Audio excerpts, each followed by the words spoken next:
Well, good morning, everyone, and I'm very grateful for the invitation to come and speak to you today. My aim is to bring glory to God and to encourage you a little with Ainon's story. This handsome gentleman is Christmas Evans, who had a wonderful ministry across Anglesey, North Wales, and was a prolific Welsh preacher and did much for the glory of God in this nation. And when he'd finished in North Wales, he came south, and as he was pastoring in Caerphilly, just north of Cardiff, he rode his horse over the mountain, and he arrived at the Lewis Arms. Now, this isn't 1827. You can see there's a very old vehicle out the front, but it's the oldest picture I could find of where Christmas Evans first began to preach. And from that, in 1827, Ainon Church was born, and the building was built in 1832. Obviously, since 1832, the church has undergone many ups and downs, and rather sadly, in 1999, it was down to 8 people. It has seen great blessing of hundreds, but only 8 people remained. And the choice was, do we close or do we reach out? And what those 8 people did, who were very elderly at the time, they reached out to a local Baptist church a couple of miles down the road called Rabina Baptist Church and said, will you help us? And Rabina had the vision to help them. And they sent 20 people, 20 volunteers, to begin worshipping in Ainon once more. They repaired the roof. They made the building watertight. And over 15 years, those 20 people became 60. And the church began to thrive and began to prosper. My part of this story is that in 2017, I felt called to be a part of this growing church, to help with the ministry and the preaching, and to serve as best I could. I quickly was made an elder in the church, and in 2019, I was asked to be their full-time pastor. The first day of my job was the greatest first day ever. I sat alone in that building, and only one person in the congregation sent me a card, but they quoted in that card a verse that had been prophesied over me 16 years before. And so I had a God moment. I knew that I was in the right place and that God was in this place. My second day was the worst day ever. Yeah. I all of a sudden became overwhelmed with my own inadequacy. Who did I think I was? Who am I to lead a church? And it was a very dark day, so dark that by 2:00 in the afternoon I went home. It was a beautiful July day, the sun was shining. I paced in my garden and said, Lord, send someone else. I can't do this. This is too much for me. And in my despair, the Lord said, ask of me what you will. And I had a moment of faith, and I ran into the house. I wrote down what I felt the Lord put on my heart. And that was the vision that has now shaped Ainon going forward. And primarily, there were a number of things, but primarily it was to be a hub for the community, to re-engage with the community. Our vision was broken lives made new. It was to be an inside-out church, not closed, but what's on the inside demonstrated on the out, and to be a church without walls.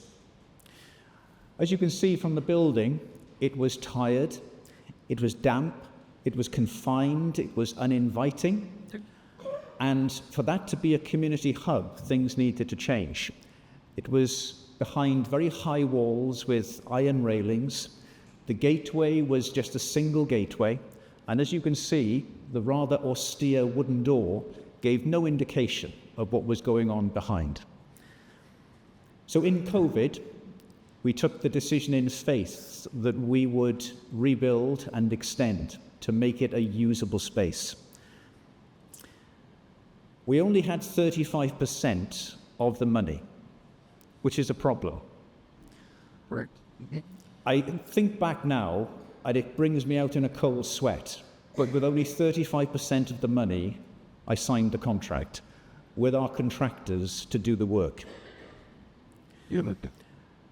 Now, just a little aside, we did consider lottery funding. Now, I don't know what your personal views are of lottery funding. My view is it was the Egyptian gold that built the tabernacle in Exodus 12, and it was Persian gold that rebuilt the temple and the walls of Jerusalem in Ezra and Nehemiah. However, that's not everybody's view. But I figure that if God was happy to use pagan gold for his work, then who am I to say otherwise? However, 10% of our congregation said no. 10% said we should not do that. Now, we took a decision that unity was more important than money. So because 10% said no, we decided that we wouldn't apply for lottery funding. We had £475,000 defined. And I'm pleased to tell you that we didn't borrow a penny, that God provided in miraculous ways. The church gave £80,000 on a gift day. We sold a manse. We applied for funding here, there, and everywhere. The good news is our Heavenly Father is rich, and we can trust him, and his work done his way will not lack his provision. The result? A little bit better. In fact, I would say a massive improvement. The extension down the side has added many rooms. We have a larger kitchen, toilets that actually you'd like to use, whereas before you really would not. The boundary wall has gone, the gates have gone, the garden has been replanted, and that tiny wooden door has now become a rather inviting glass porch. It is open, it is inviting, and it's functional. It's a place where the community wants to be, and the community does come. On our emailing list, we now have 120 people that we regularly send out our notices to. We regularly have 90 meeting on a Sunday. But it's not about numbers. It's about impacting our community.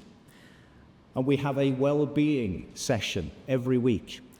We have a toddlers group. We have food bank. We have youth work. We have our midweek groups. No longer Bible studies, tea and cake, and discussing Romans. But each of our midweek groups is now missional. So some of them are film clubs, some of them are book clubs. We may be starting a five-a-side club. All of these things happening because the passion is to build bridges and not walls. Why should we expect people to come to us? We need to go to them. So no waiting passively, but actively reaching out. We do quiz nights, we do games nights. Our Christmas carol concert was standing room only. The community came in droves. And there's an interesting story about that, which I don't have time to go into. But we do comedy nights, Christian comedian, put a curry, and see people come. We're running 3 alphas this year. We've looked and run healing cafes, give people a tea and a coffee or a piece of cake, and then pray for their healing. And by the grace of God, we've seen people healed and lives transformed. Restored lives is something that we reach out to with divorced people or going through breakups. And 3 of them have started coming to church on a Sunday. So it's all about these bridges, engaging with people and bringing our community back. I just want to finish, I think my time is up. I just want to finish by saying that our God is victorious.